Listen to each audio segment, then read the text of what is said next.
So this is the 2000 Subaru Impreza, a custom project. It is a four-door, and again it's from 2000.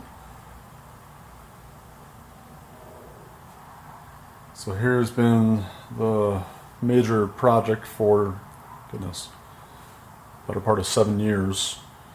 The last 3 is with this engine here, just a slow, leisurely build for fun. And this is what ultimately I need to get up and running here pretty soon. So it is very custom. It is not typical at all. So this is a 2000 Subaru Impreza, which is normally just naturally aspirated, 2.5 liter single overhead cam. We've retained single overhead cams, however they're cams and heads out of a 2007 Subaru Legacy, so these have essentially VTEC, Subaru's VTEC. I don't know if it's AVCL or some other acronym, but it's VTEC as far as I'm concerned. The block itself is a 2.5 liter. It's an STI short block, EJ257. The connecting rods and crank are stock. The bearings are spec'd and aftermarket. The pistons are CP Racing, so it's got forged pistons on there for a little more reliability. The heads have been ported and polished. The cams have been reground from Delta cams, so it's spec'd for a turbocharged build. Since we're looking right at these things here, we can go ahead and talk turbo, which is peeking back there, and then some of the electrical components. So the turbo is, I'm not going to remember the name off the top of my head, but it's a CX Racing turbo. It's ball bearing, a little billet wheel. It's probably like a GT30 from Garrett in terms of maybe a comparable size. It's a rotated setup. I pretty much fabbed that up pipe and down pipe. It's got equal length turbo manifold. It was from a turbo kit many years ago. I put together the front mount and all the plumbing for that. So it does run a large intercooler, which you can see right here. So we'll get on to some of the electrical and the connectors. So we've got GM coils for ignition. So these have the heatsink on them, so they're one of the better ones as far as I can tell that GM offers. I think they're out of a Yukon or Denali. So we've got wiring. The terminals essentially are pinned out. I've got plugs for them. Everything is labeled. I don't know if that'll come through in the video, but they're labeled. So it should be an easy matter of identify which pin goes where on the plug. They could get plugged in. 2000 Impreza power steering pump. Same thing for the alternator and air conditioning compressor. So we've got a GM air intake temp sensor. The coolant temp sensor is a stock Subaru Impreza unit. It's got a stock oil pressure sensor down there. I think that's just for the light on the gauge cluster. I do have a oil pressure sensor which is coming off of the turbo feed line, which is not on yet. It's a part I'm waiting on. The throttle body is a stock 2000 Impreza throttle body. So it has a TPS sensor and idle air control valve combined. It's all one unit. I've got a boost solenoid built into the harness. This is not connected to anything just yet. I've got a pair of 3-port solenoids. I'm not sure which one I'm going to use just yet. That's there. Let's go around to this other side. So we've got cam sensor, which is down here, so that's stock for the heads. Same thing for the solenoid for the essentially Subaru VTEC, as I'm going to call it. Oil pressure sensor. Again, each head has its own mirrored set of sensors for this to ensure that they engage properly. I think this is an oil temp sensor, which right now I don't have plugged in anything. The cam sensor I'm going to have to extend, not a big deal. So back here we got the extra coils. What you're not going to see is on the back of this head are a pair of sensors. We've got a flex fuel sensor, and there'll be a fuel pressure sensor on that as well. I'm currently waiting for a fuel filter before I can kind of finish that plumbing job. A little more fab work to go. The oil fill neck is something that I'm currently finalizing. It has currently a stock NOx sensor. I am perfectly fine updating that to something perhaps a little bit more modern if need be. It's not currently terminated into anything. So as far as the wiring goes, absolutely everything is labeled, and it's all custom from Brian at iWire. The whole harness comes through and it terminates over here. Let's see. So not as visible, but there is this wire here.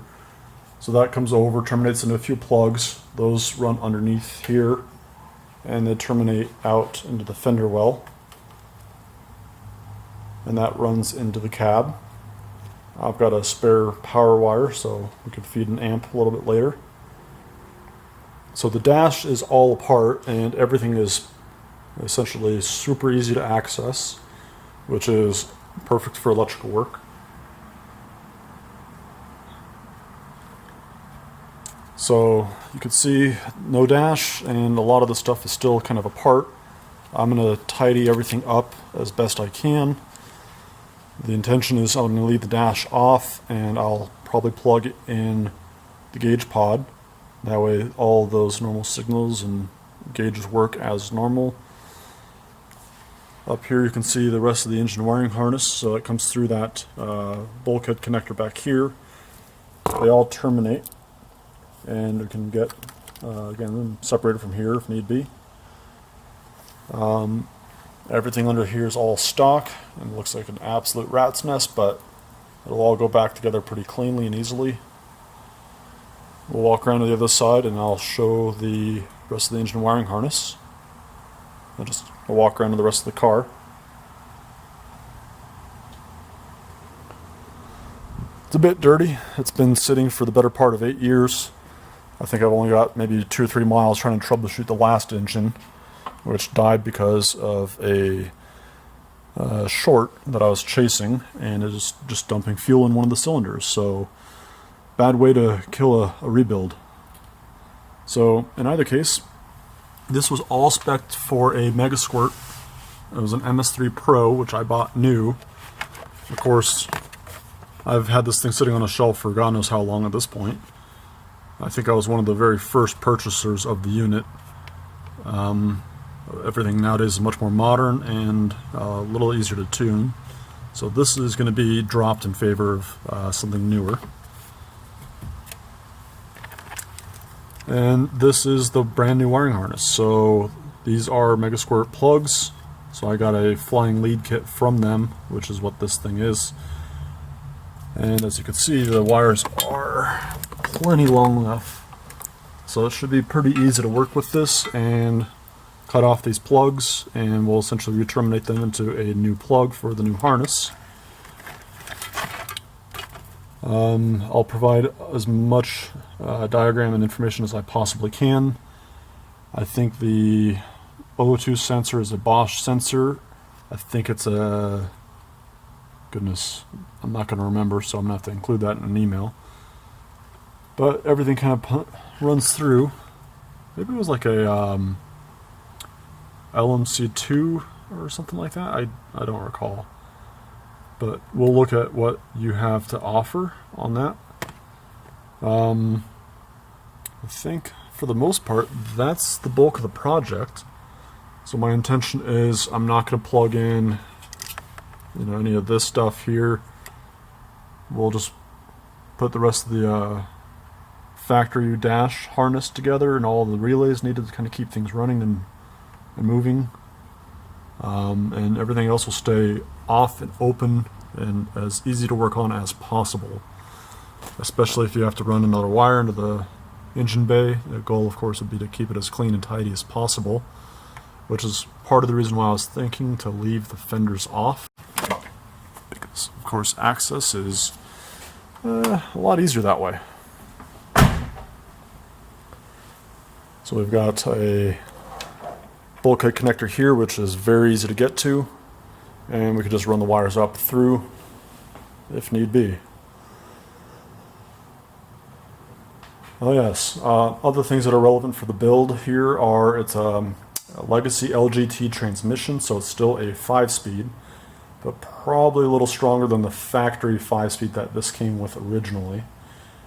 I have put on the new speedo gear, so it should be viable for the car as it currently stands. Last item on the list, a little out of order, is a GM map sensor. So I can either use this or we can run something different. We'll kind of walk around here again. Let's see, Bosch 1000cc injectors. We've got an Aeromotive fuel pressure regulator buried under here.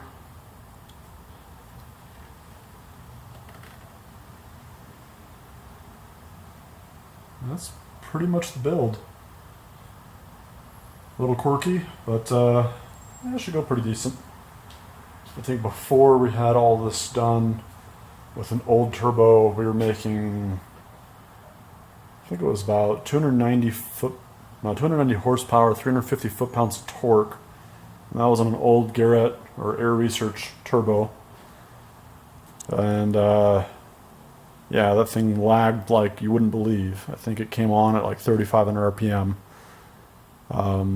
We've got much better electronics, better heads. Everything should flow a little bit better. And while we're not looking to make all the power under the sun, just kind of get what we can out of the setup and just have some fun with it. So I have no preference on what the final power numbers are going to be.